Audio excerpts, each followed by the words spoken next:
Hello dear student, Happy New Year. Welcome to the fourth lecture in digital communications.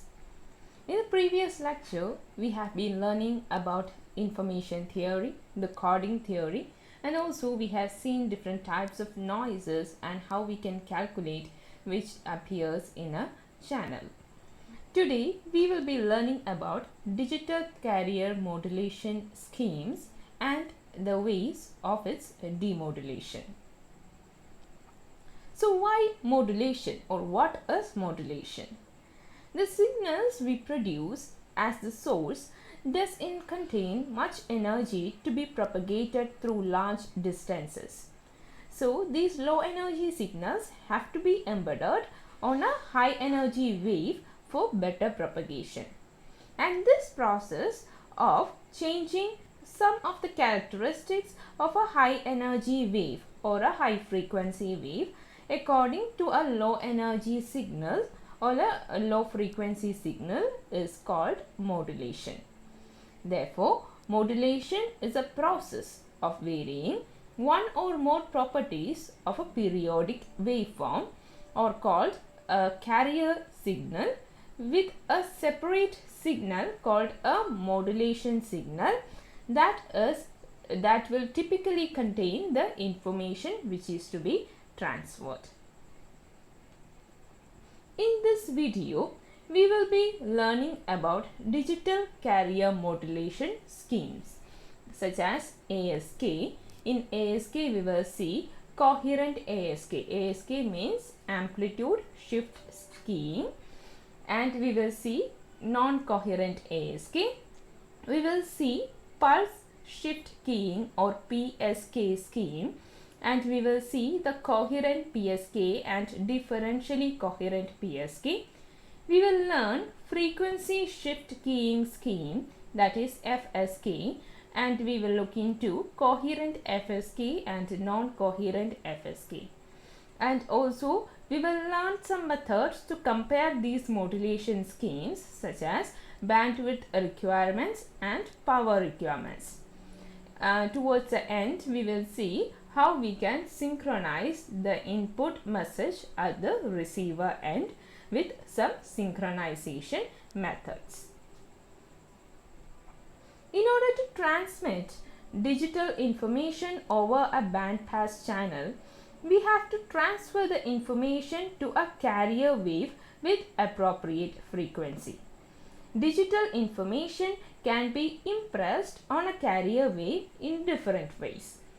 In this video, we will learn some of the most commonly used digital carrier modulation techniques wherein the digital information modifies the amplitude, the phase or frequency of the carrier in discrete steps. And this is how we modify the amplitude or amplitude shift keying. This is phase shift keying, binary phase shift keying, and frequency shift keying. And the scope of this lecture is only limited to binary modulation schemes, that is, we are dealing only with zeros and ones. We are not taking more numbers such as 0, 1 or 0, 0, 0, 1, etc. We are just being limited to zeros and ones. So here we are dealing with all the modulation discussed in this video is just about binary modulation schemes. The waveform shown in the first figure here corresponds to the discrete amplitude modulation or an amplitude shift keying ASK scheme, where the amplitude of the carrier is switched between two values, that is on and off. And we have on values, we switch on the amplitude when we have high and switch off the carrier wave when we have low. The resultant waveform consists of on signals and off signals, which is denoted by the spaces, and it is represents the pulses 1 and 0 respectively. The waveform shown here corresponds to the binary information to be transmitted, and this method wherein we change the frequency is here. We represent it as FSK, and we change the frequency of the carrier wave to transmit the information. And in this figure we change the pulse of the carrier wave to be transmitted, that is, pulse is being shifted. In all these examples, either one of the property is being shifted, and therefore it is known as shift keying, either amplitude shift keying or anything. We shift the property, either amplitude, frequency or pulse. We shift it in a continuous waveform. Therefore, we call it as shift keying method. Now let us give a mathematical model to digital modulation. In digital modulation, the input to the system is always a binary sequence. We know that we give the input in forms of zeros and ones. So, the input we give is in a binary sequence, say B of k, and it has a bit rate. For example, if I have zeros and ones, and if this is my bit stream, then it will have a bit rate. Bit rate means number of bit which is transmitted in unit time, and a bit duration, that is time taken for one bit. So we have a bit rate and a bit duration, and the output of a high frequency wave can be represented as a combination of two different signals. Here Z of t is represented as a combination of S1 and S2. S1 and S2 are two different continuous waveforms, usually sines or cosines.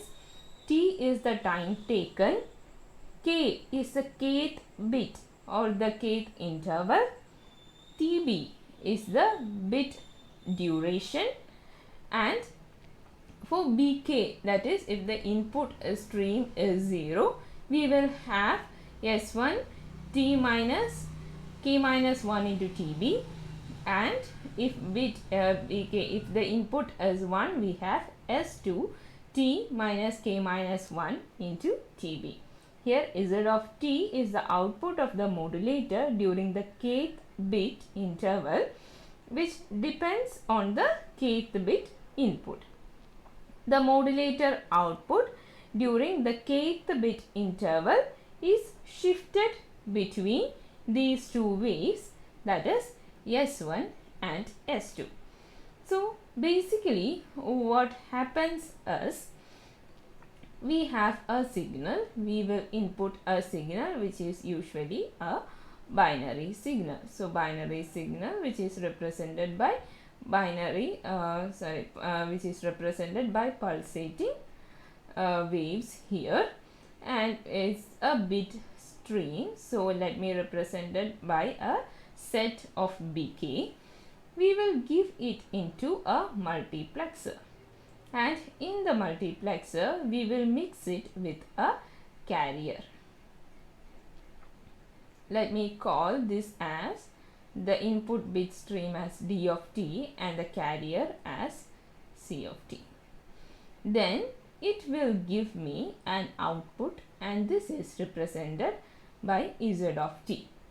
So according to the way the carrier which is given, or according to the way in which it is being taken by the multiplexer, the Z of t will vary, and this S1 and S2 will tell us the whether it is an amplitude shift keying or frequency shift keying, etc. This is S1 and S2 will tell the shape of Z of t.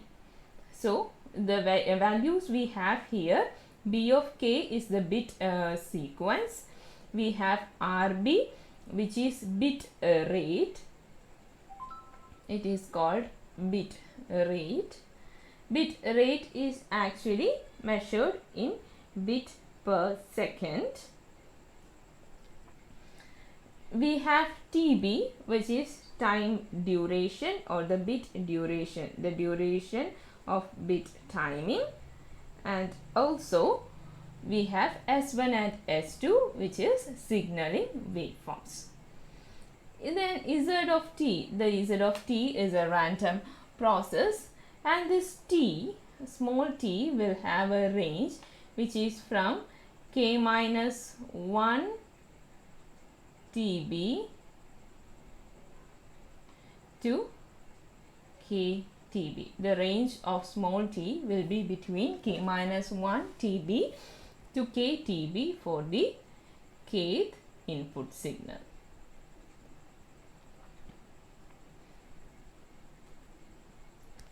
Here you can see the different S1 and S2 for amplitude, phase shift and frequency shift key. If S1 is 0 and S2 is a cos omega ct, here omega c means the carrier frequency, is omega ct or sin omega ct, then we will have amplitude shift key. If S1 and S2 are polar to each other, that is, if S1 is minus a omega ct and S2 is a omega ct, or in the reverse, if it is plus and S2 is minus, then we will have phase shift keying.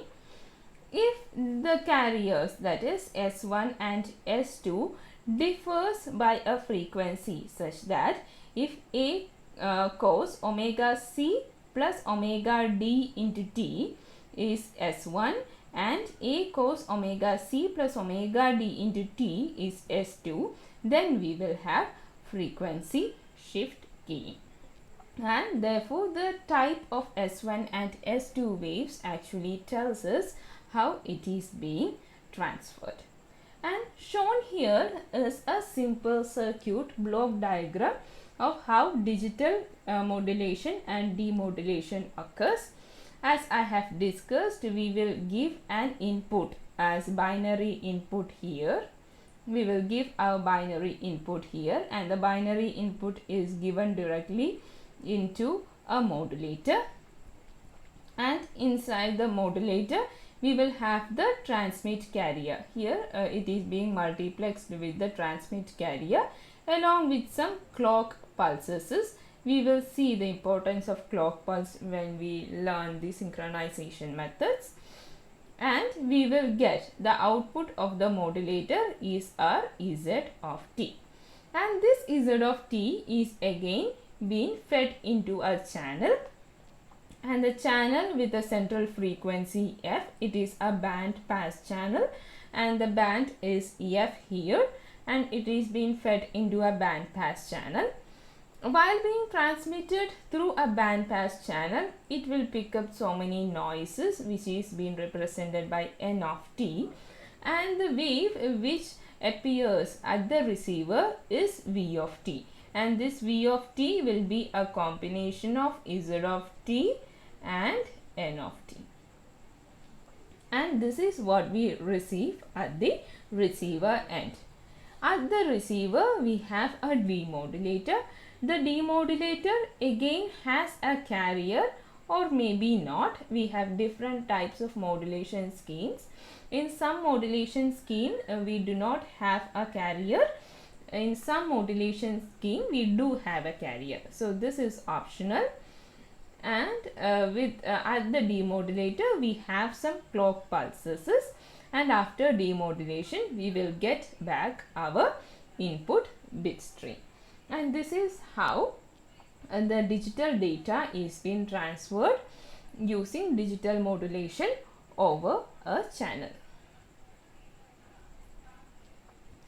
Now let us learn about binary shift keying. binary shift keying of ASK signals. In binary ASK signaling scheme, it is the earliest form of digital modulation. It is used in wireless radio communication, in telegraphy, which was mainly used main methods in the earlier days. While amplitude shift keying is no longer used today in digital communication, it is the simplest form of digital modulation and it serves useful when we introduce these concepts. Now in digital modulation scheme, let's see what happens. We have S1, that is first signal is equal to A cos omega ct and S2 is equal to 0. So here we have a bit stream and the bit stream is here at the input and it is being multiplexed with a carrier. And this carrier is A cos omega ct and we will have the output Z of t. And this Z of t is given by A cos omega ct when the input data is 1 and 0 when the input data is 0. So simply this function can be represented as d of t into A cos omega ct.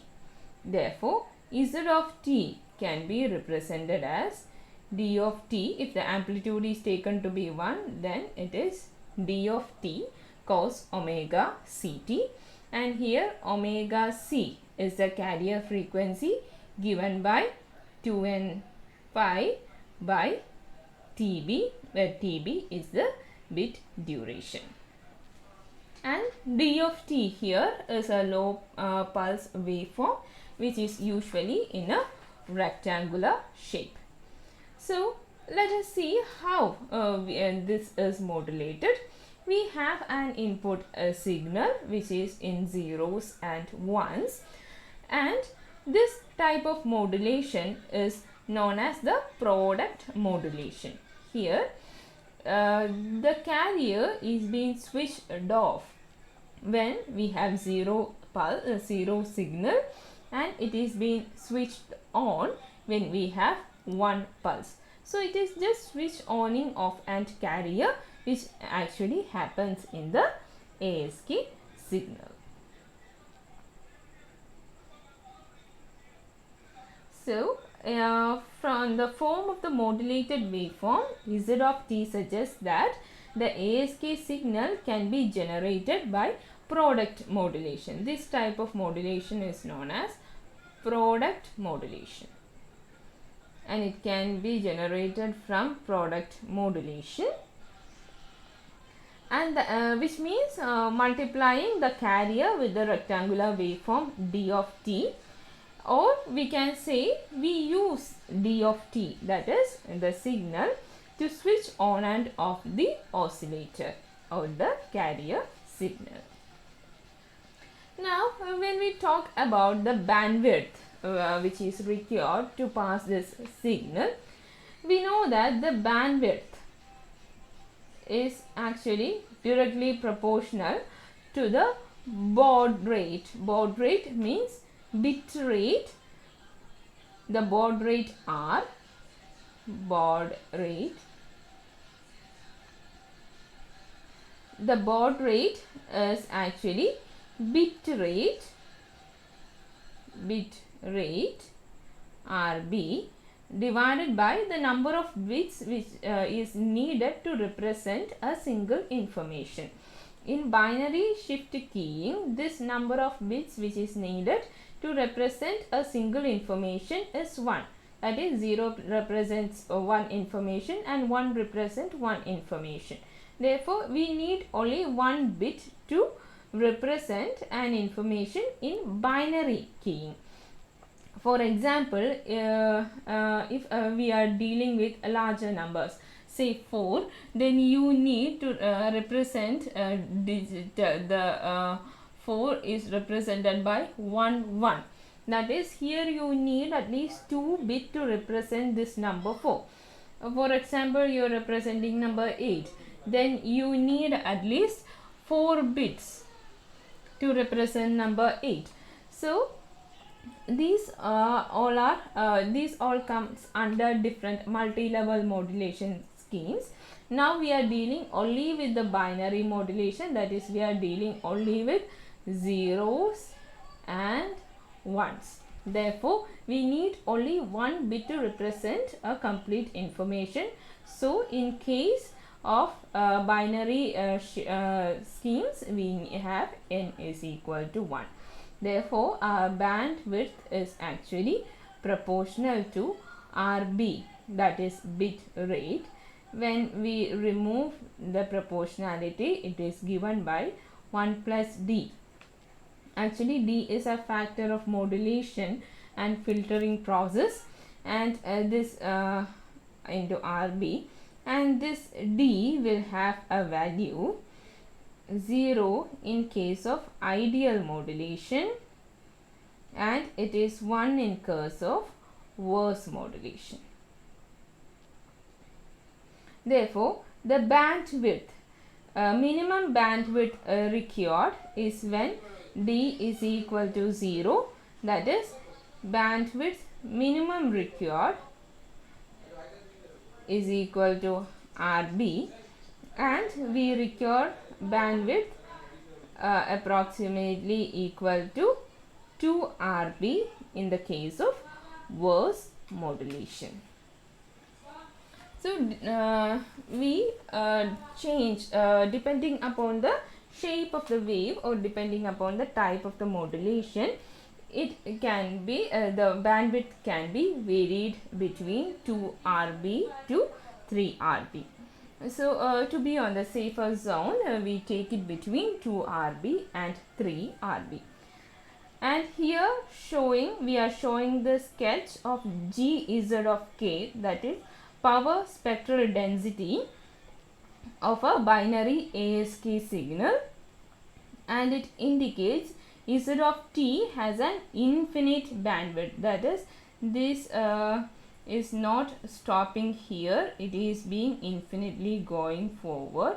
So Z of t has an infinite bandwidth, but we often use the bandwidth between this, that is Fc minus Rb to Fc plus Rb, that is around 2 Rb bandwidth, and about 95% of the total information is being contained within this bandwidth. And it can be shown that such a bandwidth would be approximately 3 Rb Hertz for an ASK signal. The bandwidth of the ASK signal can be reduced by using smoothened versions of the pulse waveform, that is D of t, instead of rectangular pulse waveforms. Depending on the shape of the pulse waveform, we need a channel of bandwidth which is approximately 2 Rb to 3 Rb Hertz to transmit an ASK signal. Now let us see what are the modulation and demodulation schemes of ASK signal. We have already seen the modulation scheme of ASK. For modulation, as we have already seen, we have an input bit sequence D of t, which is fed into a modulator along with the carrier. It is A cos omega ct, and we will get Z of t. Now this Z of t is transmitted over a bandpass channel, and we will at the receiver end we will receive V of t, which is a combination of Z of t and the noise which it had been picked up during its travel.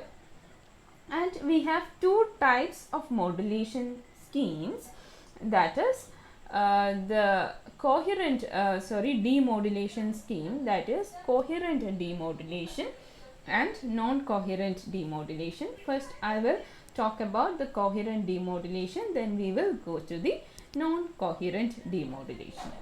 In coherent demodulation, we receive the signal V of t, and in this signal, say if there is nothing as a noise, then it will be completely as d of c cos omega ct, and it is being multiplexed with a carrier. Again we will multiplex it with a local oscillator with the same frequency as the input oscillator, that is again a cos omega ct. We will take the same oscillator input at the receiver input also. So what we will receive here? We will receive d of t into cos square omega ct. So see, we have here cos square omega ct, right? We can write it as cos square can be written as 1 plus cos omega 2 omega ct divided by 2, or can be written as d of t by 2 plus d of t into cos 2 omega ct by 2. Here this is the portion in which we are interested. This is the portion which has the information, and this portion should be avoided. So this is a high frequency portion, and this doesn't have a frequency. So how can we delete a high frequency portion? Just pass it through a low pass filter. So we will pass this entire thing to a low pass filter, and here we will receive d of t, not d of t. Actually what we are going to receive is an analog form of this information. So we need to do some sampling and comparating. So we pass it through a comparator, we do some sampling, and after that we will get the digital information d of t, what we have already fed in. So this is how we do the coherent demodulation. In coherent demodulation, we need to have an oscillator, and this oscillator have to have the same frequency as the input carrier wave. And since we need to have an oscillator, this particular method will have a complicated receiver, because the local signal have to be in phase with the received signal also. So we need to have a complicated circuit, and also it is more costly. So this is the drawback of coherent demodulation scheme of ASK. But talking in terms of efficiency, it is highly efficient compared to the non-coherent demodulation scheme. Therefore, the bit sequence B of k is transmitted through a noisy channel, and the noisy version of Z of t is received at the receiver end, and it can be demodulated coherently. The coherent modulation scheme is also known as synchronous, and the non-coherent is known as non-synchronous method. In coherent demodulation, the receiver integrates the product of the signal plus noise and a copy of the noise-free signal over a sampling interval. In non-coherent method, in ideal coherent detection, the ASK signal we assume that is available at the receiver is the exact replica of the arriving signal. That is, we have assumed that a phase is coherent between the local channel and also what is being generated at the receiver. But most of the times this is not the case. For this we may need a stable oscillator at the transmitter as well as receiver, and this is very expensive. So in this case we step on to non-coherent detection scheme, for which we do not require a phase coherent local oscillator, and these scheme involve some forms of rectification using a low pass filtering at the receiver. So for a non-coherent detection method, we receive the signal Z of t along with some noise, and this Z of t is then being passed to a band pass filter. This Z of t certainly will have a central frequency. This central frequency, that is omega ct, omega c. So it will have a central frequency omega c or fc. So it will be passing through a band pass filter with the same band, that is fc.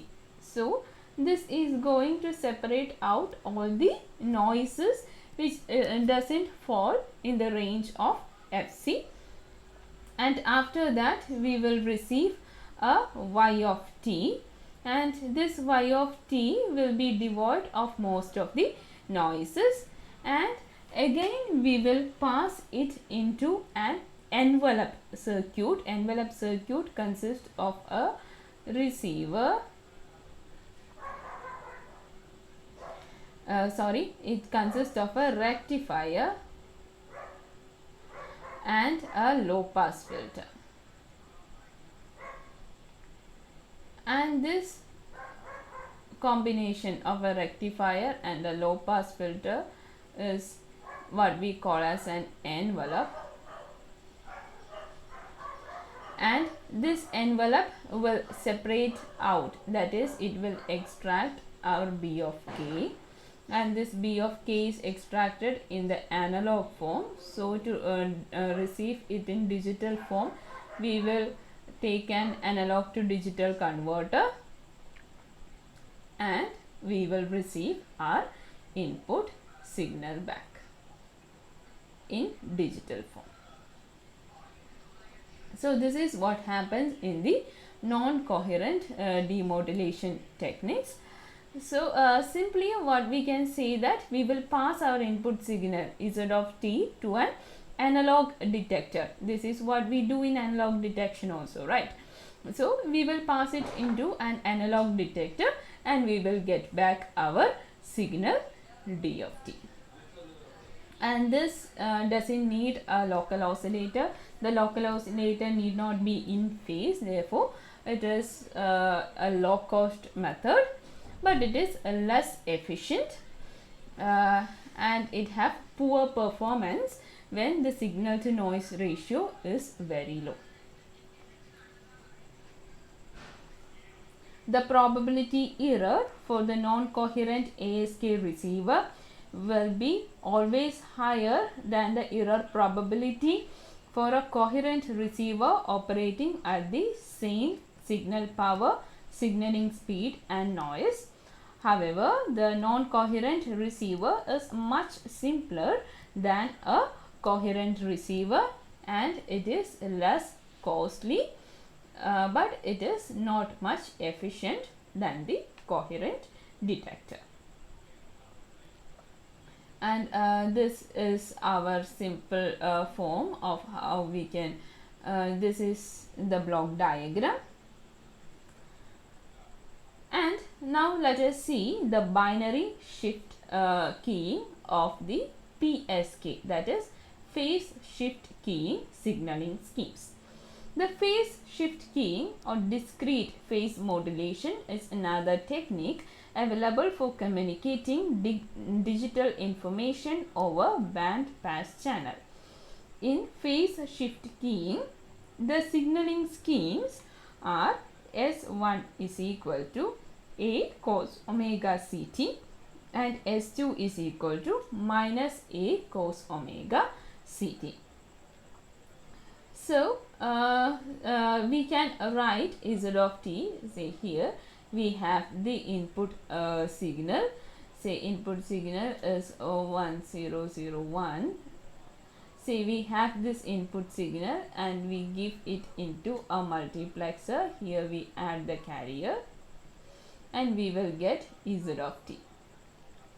Here Z of t, the value of Z of t is if A is 1, then it is cos omega ct. If the value is 1 and minus cos omega ct if the input bit is 0. So, if we represent it in a polar form, that is, if we represent the 0 signal as minus 1 and the 1 signal as 1, that is, instead of representing it as zeros and ones, if we represent it in a polar form, that is plus 1 and minus 1, we can write this output Z of t as Z of t is equal to d of t into cos omega ct, where d of t will take the value 1 for the information 1 and Z of t will be cos omega ct, and will take the value minus 1 if the value is 0, that is Z of t will be minus cos omega ct. So, we can represent this S1 as minus A cos omega ct and S2 minus A sin omega ct when we represent the digits 0 and 1 as minus 1 and plus 1 respectively. The only difference between the ASK and the PSK waveform is that the ASK scheme, the carrier is switched on and off, whereas in PSK the carrier is switched between minus 1 and plus 1, that is its polarity is being reversed in the case of PSK. Now, let us see how we can generate a PSK signal. We have a carrier here. So, let's say we have a carrier here. The carrier is in phase and it's a high frequency carrier.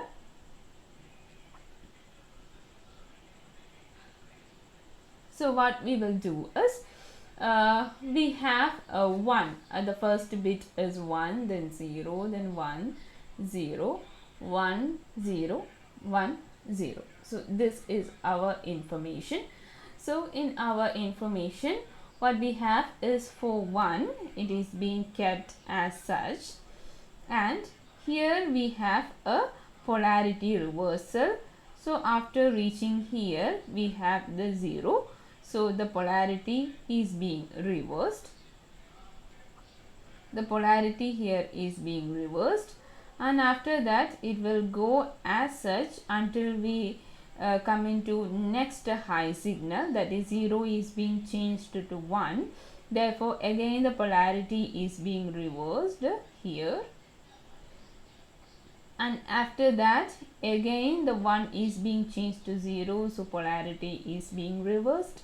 After that here 0 changes to 1, polarity is reversed. 1 changes to 1 and no reversal, therefore no polarity change. After that here 1 changes to 0, so polarity is being reversed, and 0 changes to 1, here we have a polarity reversal, and here also we have a polarity reversal. So, whenever there is a change in the change in the input, that is either 0 to 1 or 1 to 0, we experience a 180 degree phase shift. And this is how a PSK signal is being generated. Since we are working with the binary PSK signal, that is why we are dealing with or 180 degree phase reversal. If we were dealing with higher order multi-level PSK signals, then we will be having a 90 degree phase shift, 45 degree phase shift, etc. Since we are dealing with only binary case, what we have here is just 180 degree phase shift at every change in the bit. Now when we look into the spectrum of what we have, see, in the spectrum, if the frequency is being plotted against the amplitude, then this is the frequency fd of our input signal, and for carrier we have only one frequency, that is omega ct. So fc is our carrier frequency. So our output, our z of t, will have such a band of frequency, that is which is a combination of fc and fd. Therefore, when we are talking about the bandwidth, again the bandwidth is equal to 1 plus d into rb. It is bit rate only, since we are dealing with the binary PSK signal. Similar to the last case in ASK, d will have a value 1 for a worst case, and d will have a value 0 for ideal case. So the bandwidth will be somewhere between 2 rb, almost between 2 rb for the PSK signal. The bandwidth requirement for a PSK signal is same as that of the ASK signal. The similarity between the ASK and the PSK, that is, the first similarity is that the ASK just switch on and off the carrier, and in PSK we just switch the phase of the carrier. And the again next similarity is that it has the same bandwidth. But the non-similarities is that ASK is a linear modulation scheme, whereas PSK in most of the cases is a non-linear modulation scheme. The primary advantage of PSK signaling scheme lies is that it has a superior performance over the ASK scheme, operating under the same peak power and noise environment. And this PSK scheme, not binary, we use the quadrature. QPSK schemes are mainly used in higher digital communication, satellite communication, etc. PSK is the best signaling scheme modulation techniques available nowadays. And now let us, since we have seen the modulation techniques, now let us see the demodulation technique. Similar to ASK, we have two types of demodulation. One is coherent demodulation, and the another one is differentially coherent demodulation. First, let us talk about coherent demodulation. It is similar to what we have seen. We have Z of t, the noisy version of Z of t. It is being given into a channel, and this multiplexed with a channel Z of t, and we will receive a signal Y of t, and to avoid the higher frequency terms, we will pass it to a low pass filter. After that, we will give it to a comparator, and we will receive our D of t. And similar to the coherent detection in ASK, the same way we use a in phase sync coherent oscillator here also, and it is efficient, but the probability error is about half as that of ASK. In this method, the probability error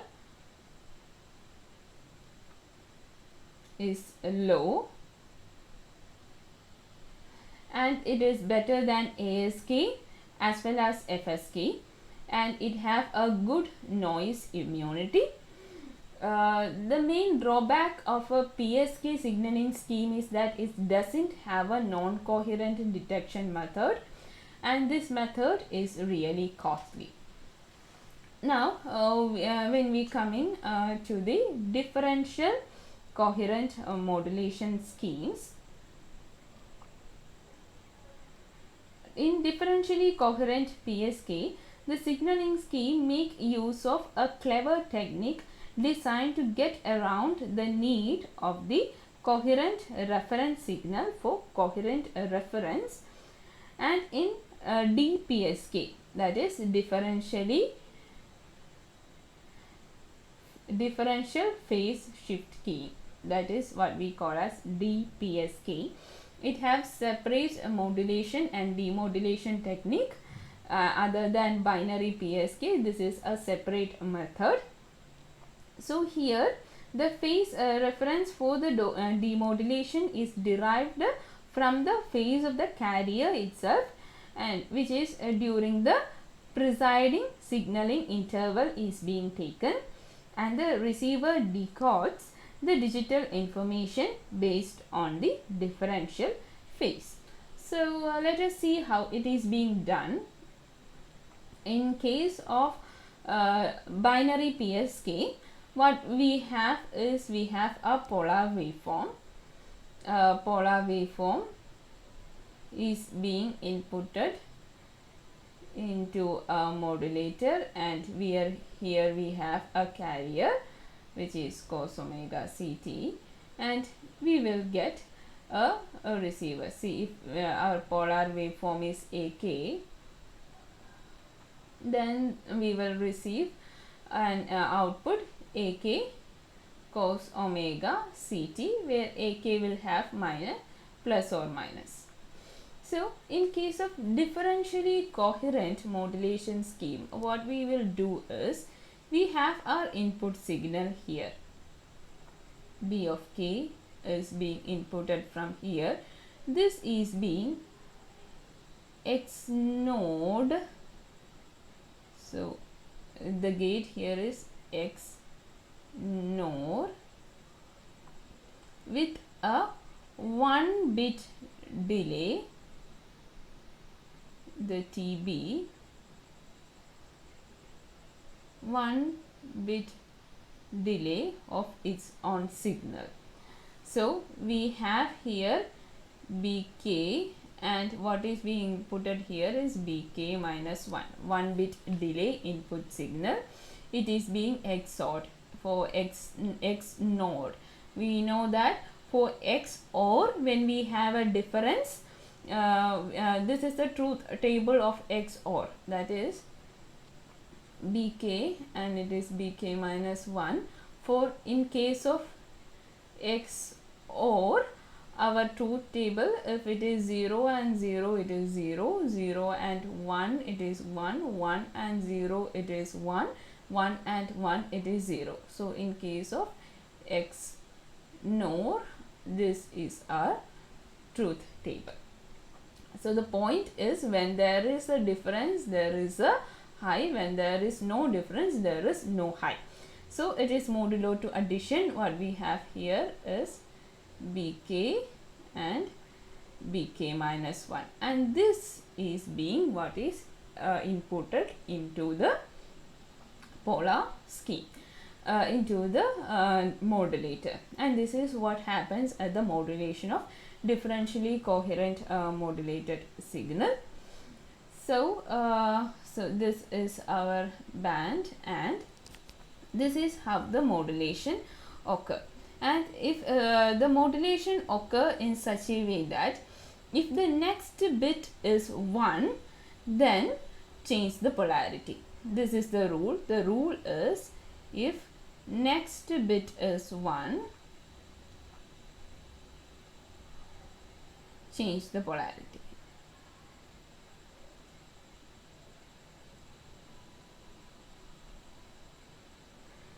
in binary PSK, what we have done is we have changed polarity at every change. Here, if the next bit is 1 only, change the polarity. So here our signal is 0 0 1 1 0 1 0 0 0 1 0. So here for first two zeros there is no change in the carrier. But here when we come here, our next bit is 1. Therefore we have a change in polarity.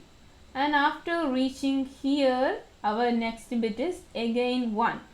Even though there is no change in the bit, but we change the polarity because next bit is 1. Again we come here, the next bit is 0, therefore it continues. Here the next bit is 1, so we have a change in polarity. Again the next 3 bits are 0, no change. Here we come, next bit is 1, therefore we have a change in polarity, and it goes on. And this is how we do the modulation of a differentially coherent pulse shift keying. And it requires more power than the coherent PSK scheme, but the error probability here is not reduced. That is, for coherent demodulation and differentially coherent demodulation, the error probability is not reduced, but the differentially coherent demodulation require more power at the receiver end also. If the digital information had been differentially encoded in the carrier phase at the transmitter, the decoding at the receiver can be accomplished without choosing a coherent local oscillator. Here we doesn't need an oscillator.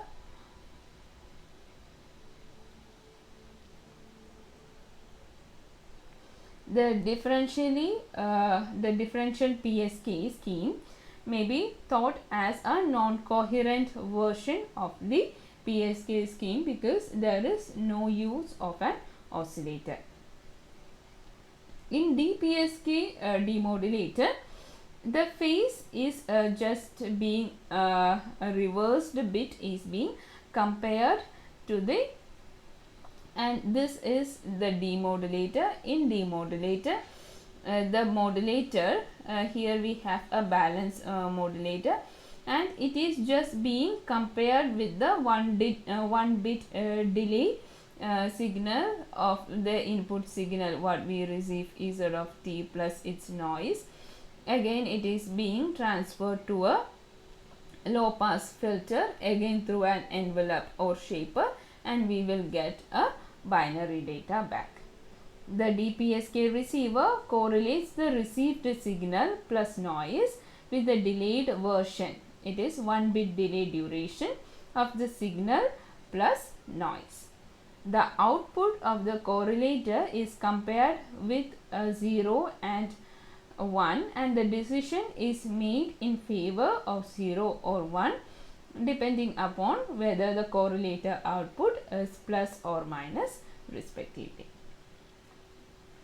So far we have seen the amplitude shift keying and phase shift keying. Now let us see the last scheme which we need to study, that is frequency shift keying. In binary frequency shift keying, we use two different carriers with two different frequencies, F1 and F2. Here the frequency of the carrier is being changed with respect to the amplitude of the signal. In phase frequency shift keying, signaling scheme, it finds a wide range of application in low speed digital data transmission systems. These appeal is mainly due to the hardware advantages that result principally from the use of a non-coherent demodulation process, and it relatively is signal generation. The FSK scheme is not efficient as the PSK scheme in terms of power and bandwidth utilization. Now let us see how we can generate a FSK, that is frequency shift keyed signal. As I have already said, we have two carriers with frequency f1 and f0. So for one frequency, that is either 1 or 0, we will have, for 1 we will have one frequency, say this is f2, then for 0 we will pass f1, for 1 we will pass f2, for 0 f1, again we will pass f2 for both 1 and f1, f2 and so on. So what we will do here is we will switch between two different carriers in terms of frequency shift key. So when we talk about the spectrum and bandwidth, if we are talking about the spectrum and bandwidth, then let's draw the spectrum. If a frequency is plotted against amplitude, what we have here is two different frequencies. We have two different carrier frequencies. One is, say, Fc minus Fd and Fc plus Fd. Here we have the signal S1, which is omega Ct plus omega dt, and S2 is omega Ct plus omega dt. There is no phase reversal, just only that the frequency is added with omega dt and subtracted with omega dt. That is, we use different type of carriers. So we have two different frequencies here. Since we have two different frequency and we have a signal, our bandwidth will be somewhat like this. So this is the bandwidth, and the difference between these two central frequency is 2 delta f. So when we are talking about the complete bandwidth of what we are using here, this is the complete bandwidth.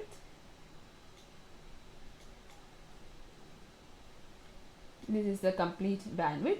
So one particular band, for this band we know that the bandwidth is equal to 1 plus d into Rb. For this complete band it is 1 plus d into Rb. Similarly, this is 1 plus d into Rb. So calculating this entire bandwidth, what we have is half of 1 plus b into Rb here, then we have 2 delta f, again half of 1 plus d into Rb.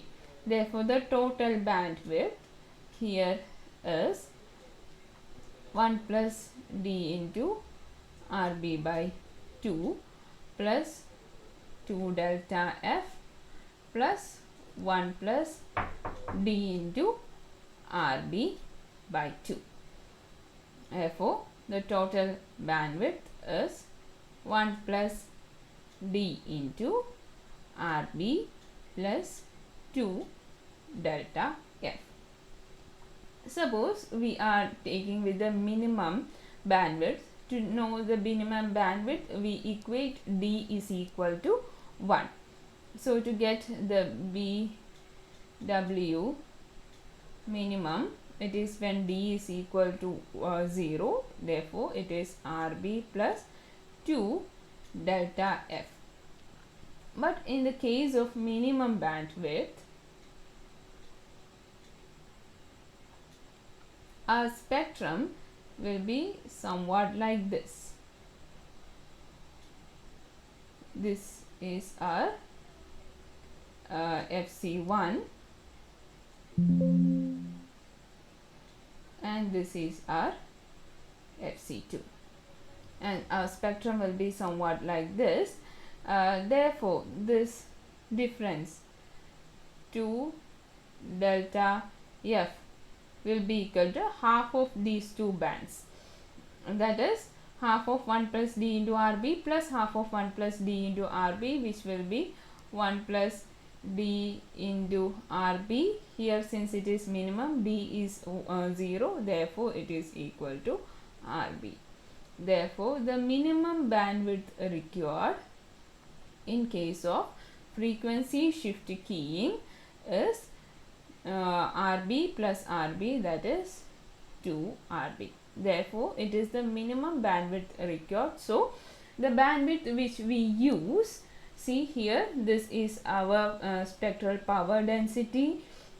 We see that the spectral power density ranges over these range, that is from Fc minus Rb to Fc plus Rb. Therefore, the bandwidth is 2 Rb at least. Therefore, we need to use a channel which has a bandwidth which is greater than 2 Rb in case of frequency shift keying.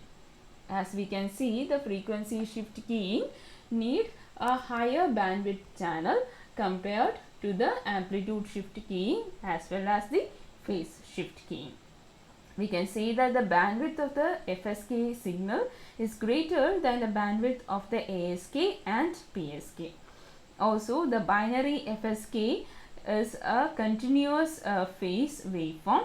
In order to maintain the phase continuity, the phase at each transition is made to be dependent on the past data sequence also. Now, when we talk about the demodulation techniques of FSK signal, here also we have two different demodulation scheme, that is coherent demodulation and non-coherent demodulation.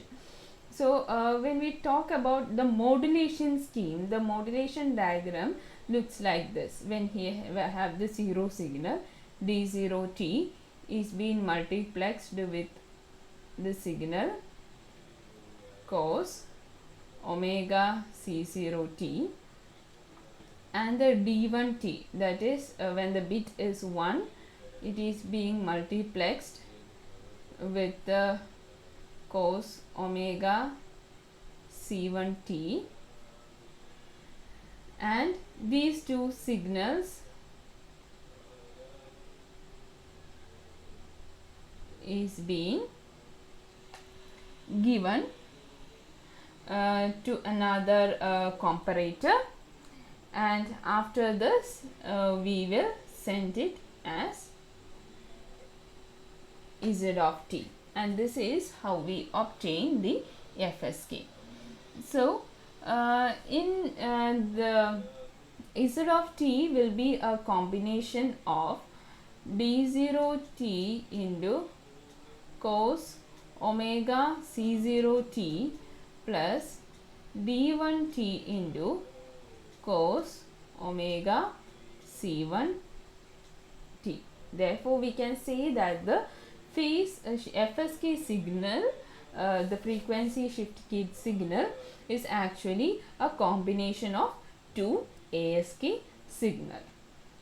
So, coming, this is the modulation scheme of the FSK. This is modulation. So, in demodulation, we have coherent demodulation when we have actually we do have an oscillator. Therefore, in coherent demodulation, what we do here is we have here Z of t, the noisy version of Z of t. This Z of t is split into two, and this is being given. We have cos omega Z0t, and here we use an oscillator with frequency cos omega C1t, and we will pass it into a low pass filter. Here also we will pass it into a low pass filter, and after that here the output from here will have the information about all the zeros, and here we will have information about all the ones, and this will be in an analog form. To make it into a digital form, we need to do some sampling. So we have here a sampling circuit, and after sampling it is being given to a comparator. So this is how we actually do this, and what we have here is a comparator, and the input is given to the comparator. From the comparator we will get the d of t, that is our input signal. So in FSK signal, Z of t can be demodulated using coherent correlation receiver or using a suboptimal scheme consist of band pass filter also, that is using the non-coherent demodulation. The correlation detection of FSK signal, here the correlation detection is what seldom used, it is not used much. We will go for the non-coherent detection methods. Now when we look into how we can do the non-coherent detection method, in non-coherent detection method we have Z of t, the noisy version of Z of t. Again it is being split into two. So instead of multiplying it with a carrier, what we do is we pass it through band pass filter. To band pass filter, here the frequency, central frequency of this band pass filter will be FC0, and the central frequency of this band pass filter will be FC1.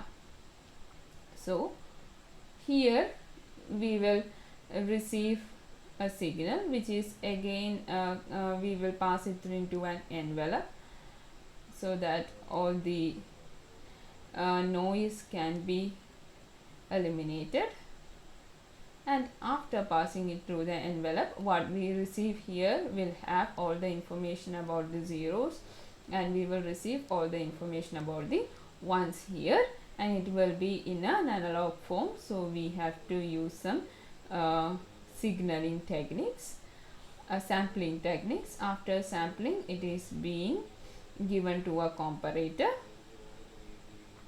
and after comparison we will receive the digital input B of k back.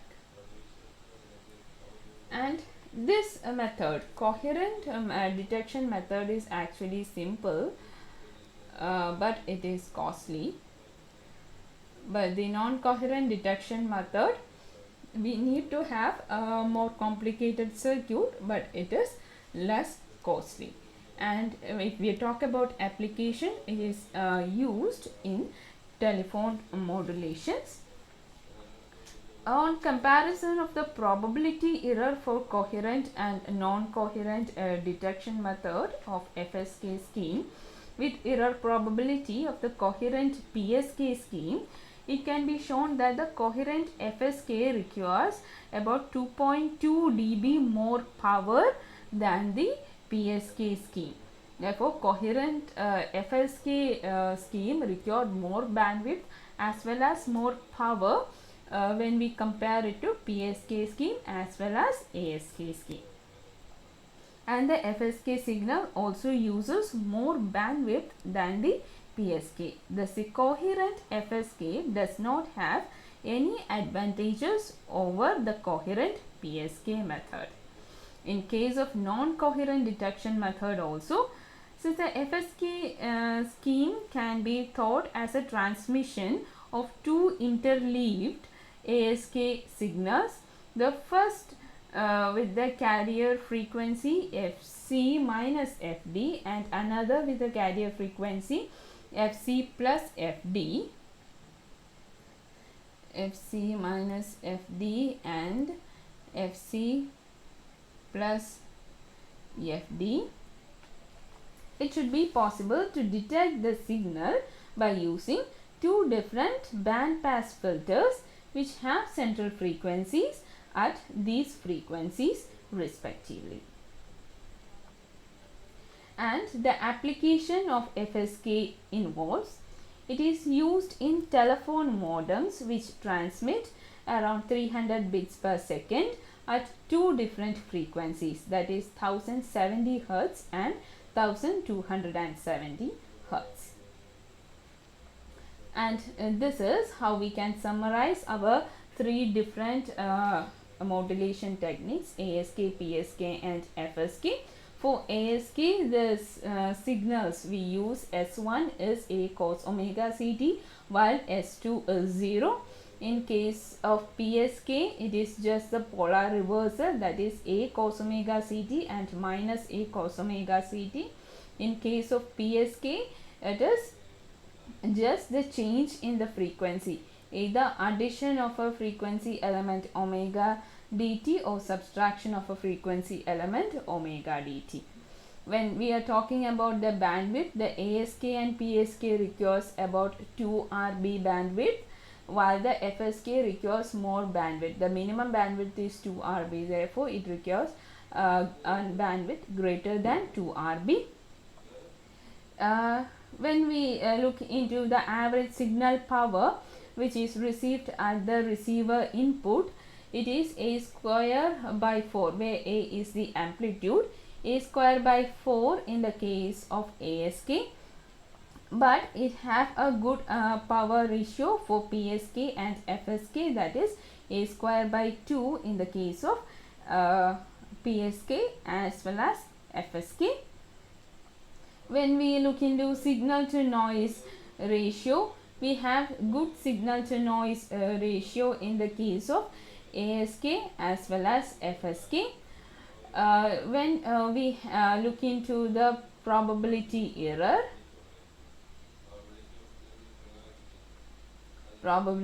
error, we can see that the probability error for coherent method is Q into EAV. Here EAV means energy per bit. This energy per bit is taken as the input energy into the bit rate TB, bit duration TB. So it is some coefficient Q into EAB by eta. For non-coherent detection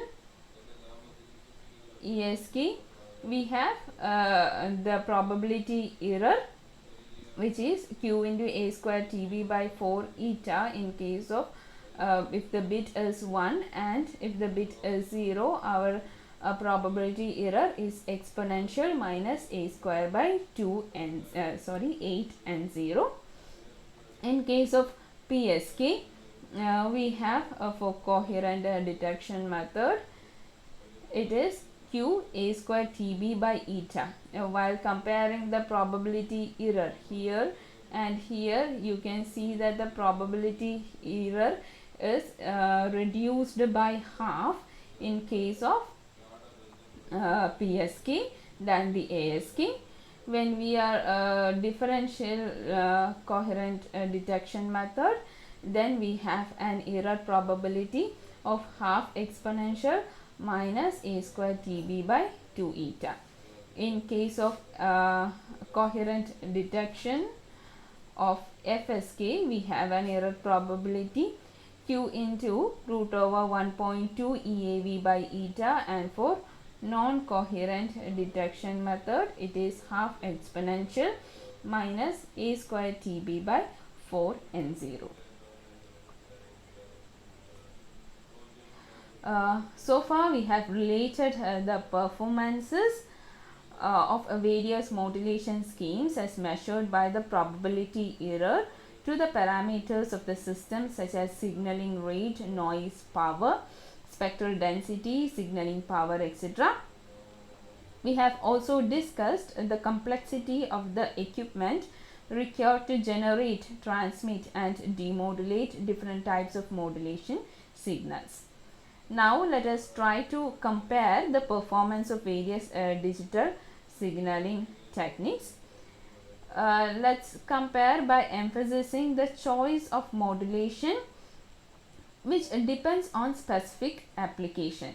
We cannot say that one signaling method is much better than the other signaling methods, because every signaling method has its own advantages as well as disadvantages.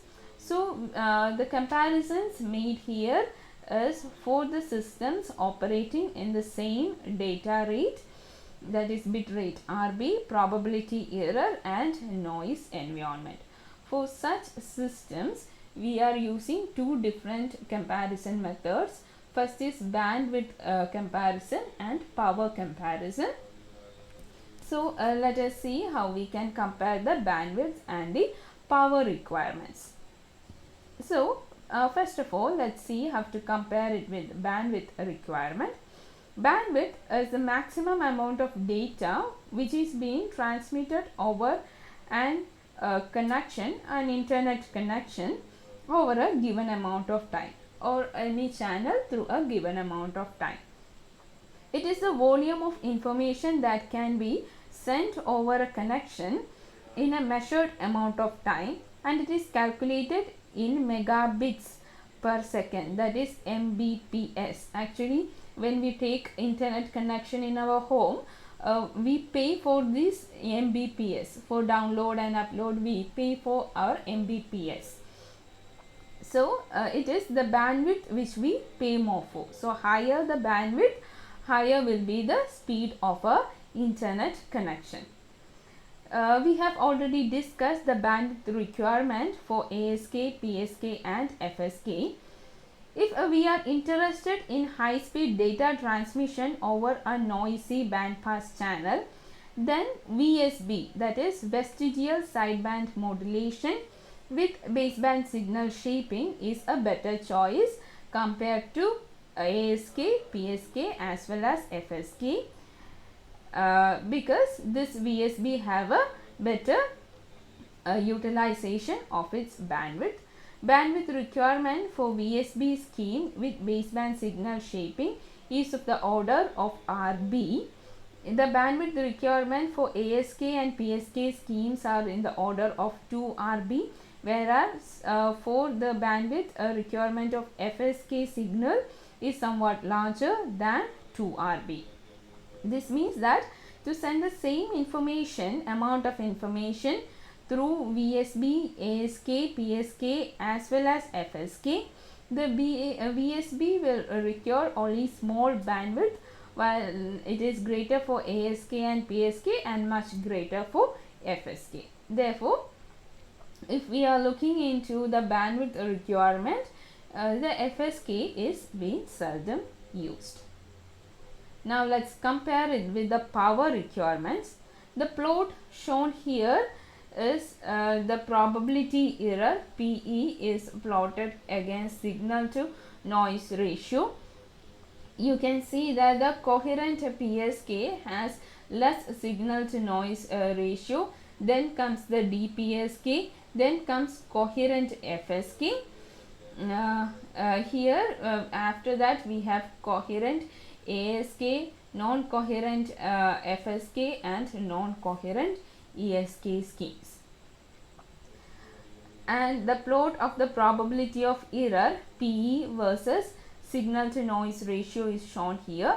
The horizontal axis shows the peak received or transmitted power, and the peak received transmitted power is measured in A square, and this also shows us the power required at one specific probability error and one specific S by N.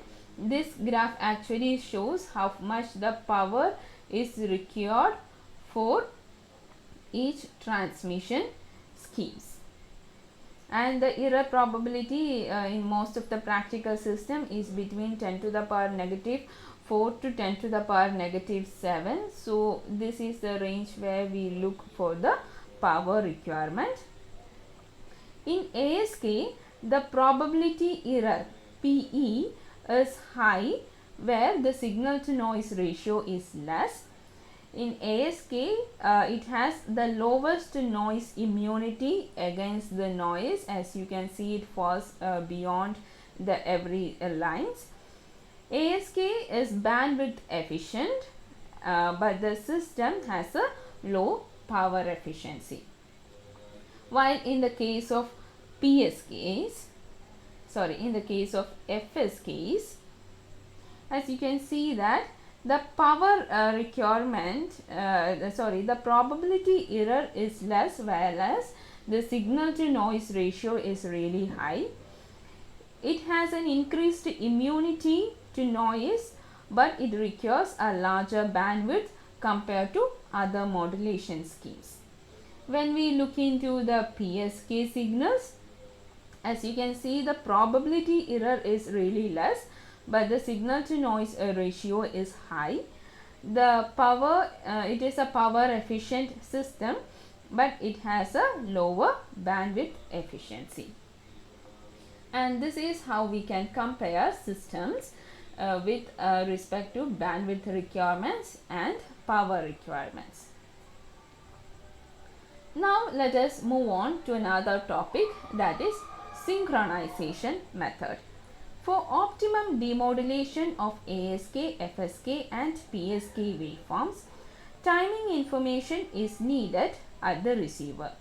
In particular, the integrate and dump operation in correlation receivers, that is coherent receivers, and the sampling of operations in other type of receivers must be carefully controlled and synchronized with the incoming signal for optimum performance. Three general methods are used for synchronization in digital modulation schemes. These methods are, the first one is we use a primary or secondary time standard, that is clocking devices. Hope you remember in the first block diagram I have shown in modulation techniques, we had clocks, and this is how we use primary or secondary time standard is being used. The other technique is utilization of separate synchronization signal, and the third is extraction of the clock information from the modulated waveform itself, and this is known as self-synchronization. In the first method, the transmitter and the receiver are connected to a precise master timing source. This method is often used in large data communication networks. In point-to-point data communication, this method is seldom used because it's really costly. Another method, we use separate synchronization signals in the form of pilot tones, which are widely used in point-to-point data communication system. In this method, a special synchronization signal or a sinusoidal signal, also known as the frequency, is being transmitted along the information carrying modulating waveform. The synchronization signal is sent along with the modulating waveform in one of the following methods. The first is by frequency division multiplexing, wherein the frequency of the pilot tone is chosen to coincide with a null point of the power spectral density of the signaling waveform. The another method is by time division multiplexing, where the modulated waveform or the data signal is interrupted for a short period of time, during which the synchronization signal is being transmitted. The another is by additional modulation. In all these above methods, the synchronization signal is isolated at the receiver, and the zero crossings of the synchronization signal control and sampling operations at the receiver. All three methods discussed here, and it requires additional equipment for the system. This causes an increase in power and bandwidth requirement or a reduction in data rate, in addition to increasing in the equipment complexity. To override all these issues which we have said so far, we can use self-synchronization method. The self-synchronization method extracts the local carrier reference as well as timing information from the received waveforms itself. This block diagram of a system that receives a coherent local carrier from a PSK waveform, and it is being shown here. Similar system can be used to extract such a reference signal for other types of digital modulation scheme. or we can use a feedback version of a squaring synchronizer. The version makes use of phase locked loops or PPL for extracting the correct phase and frequency of the carrier waveform.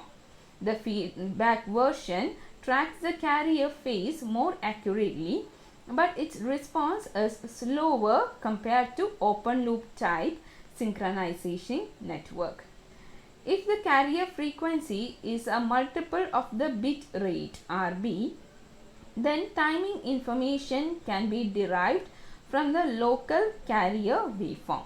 For these schemes to work properly, the incoming signal should have a frequency symbol or bit changes. The frequency symbol of or the changes in the bit stream have to be more frequent for self-synchronization to work properly.